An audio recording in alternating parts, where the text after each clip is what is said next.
Hey guys, I'm ElegantEnsue, and no, it's not what you're thinking. My camera's not making my hair look red again this week, because I actually dyed my hair red last Sunday. I was going to show it in last week's vlog, but as you know from previous vlogs, when it gets light and when it gets dark, my camera does not respond to the dark lighting very well. So I had to record the vlog just before I dyed it, so yeah, tell me what you think about my new reddish hair.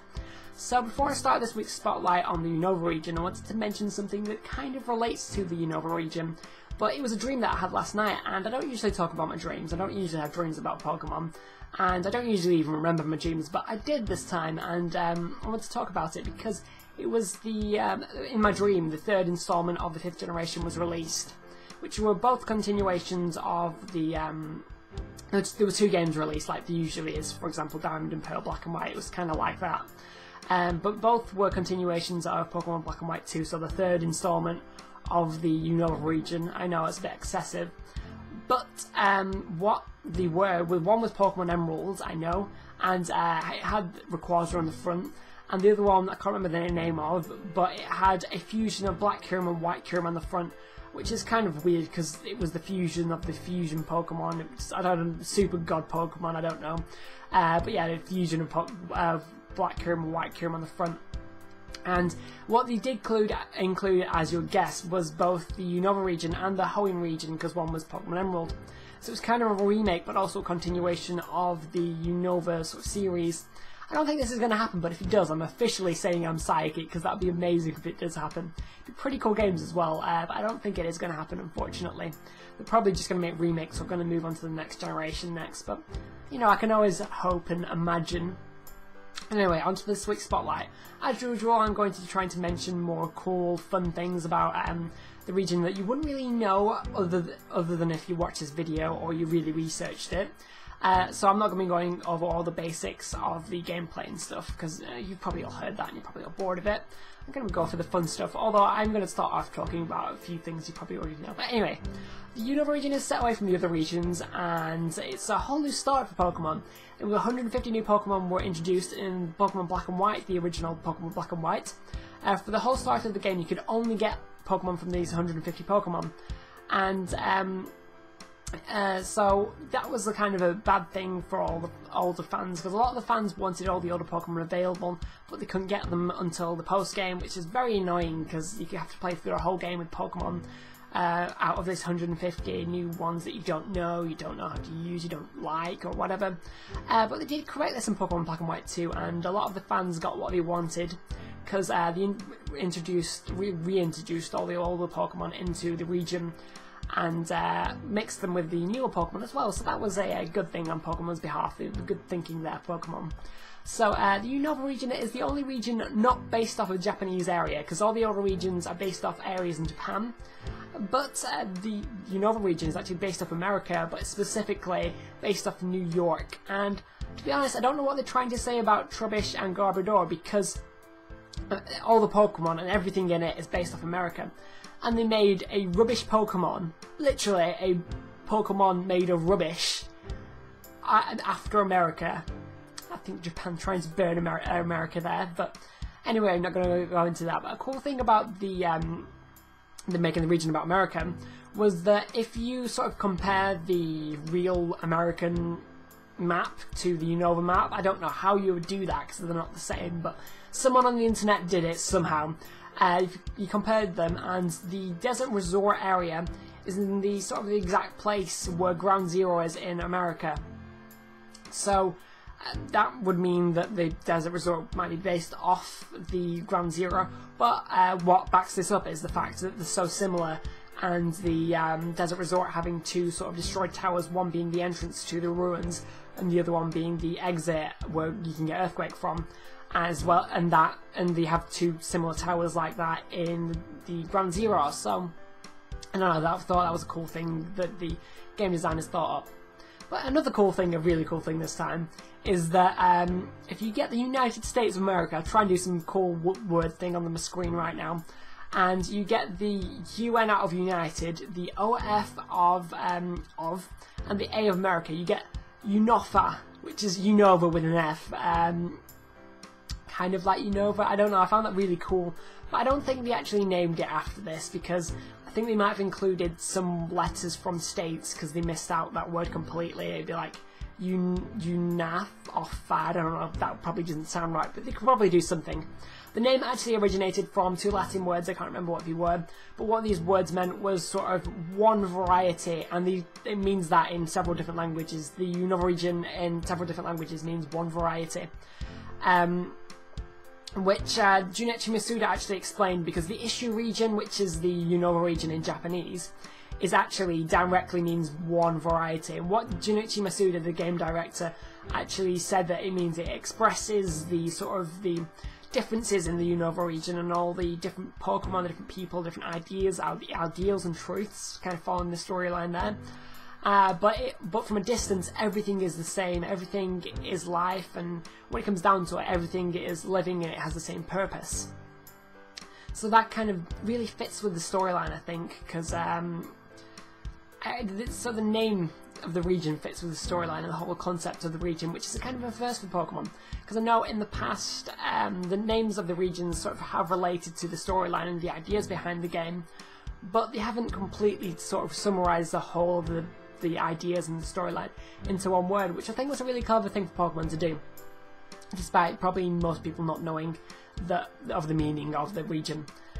But it fits with the storyline very, very nicely, I think. But the game actually has the most developed storyline of all the other games and storylines, because it's the only game that has a sort of a backstory, a full official backstory behind it, with quite a few ideas with legendaries behind it. But also the main story is that these two twin heroes that were ruling the Unova region at first, but then were split between ideals and truths, and therefore the sort of the God Dragon Pokemon split into two, one being Zekrom, one being Reshiram, to go with either side of the ideals and the truths, the two brothers, and they ended up having a battle, and etc, etc. It goes on for a while, which doesn't actually appear in the game. You don't actually see any of this in the game, which is kind of the first Pokemon, and this means the storyline is much deeper and got much more to it, I suppose.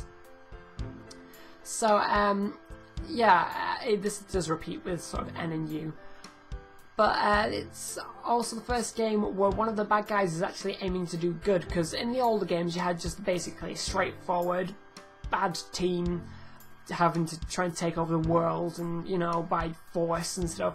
But in this game you actually have N, who is a bit troubled, who was actually trying to do good, try and save the world, but you do convince him eventually, I think you do convince him. We're not too sure so far as what N's idea is a bit mysterious. But what happens in it is that N's manipulated, and there's a lot of corruption and a lot of sort of trying to change people's minds about things rather than force. Force is included, but there's a lot of corruption, like I said, and more ideals and truths, which is kind of a change for Pokemon. It makes it more mature and more deeper, I suppose. It makes more sort of more for older audiences, more for the older Pokemon gamers who want a real storyline and something to get stuck in, rather than the typical, oh, bad guys, take them down, you win, woo, you know, that sort of thing, which probably, if you know what I mean, Team Rocket, you just come back to try and take your Pokemon, you kill them, come back, try to take your Pokemon, kill them, well, not kill them, but knock them out or whatever.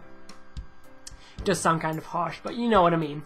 It has a much deeper storyline, which sort of appeals to the older audiences more, although the Pokemon didn't appeal to the audiences with the new Pokemon and not the old Pokemon. They did change that with Pokemon Black and White too.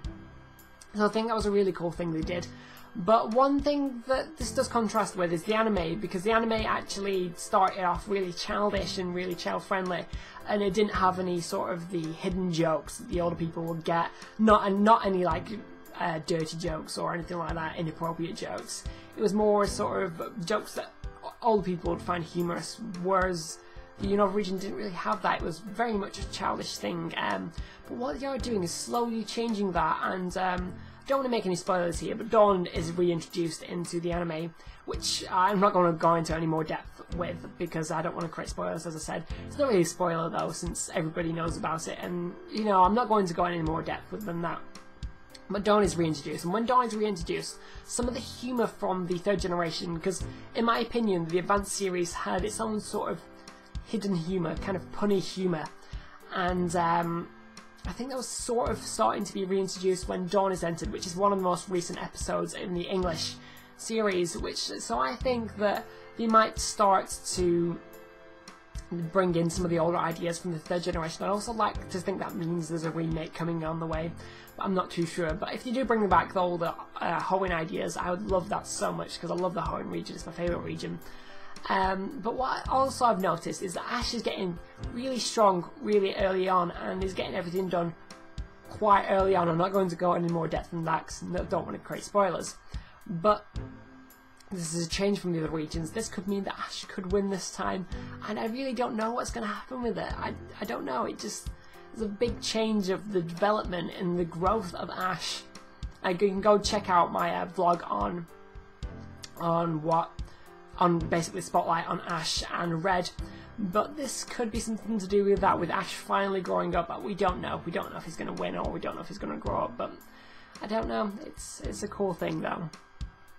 So yeah, and another cool thing about the game this time is that other than Black and White, Black City and White Forest, all the English names for each town are based off cloud formations or cloud phenomenon, and like just basically like Humla Town and Bassa City, Castelia, everything other than Black City and White Forest are based off something to do with clouds or cloud formations. And I don't know, I found that kind of strange. It could be something to do with the pollution in America. Japan probably trying to take more burdens on America again.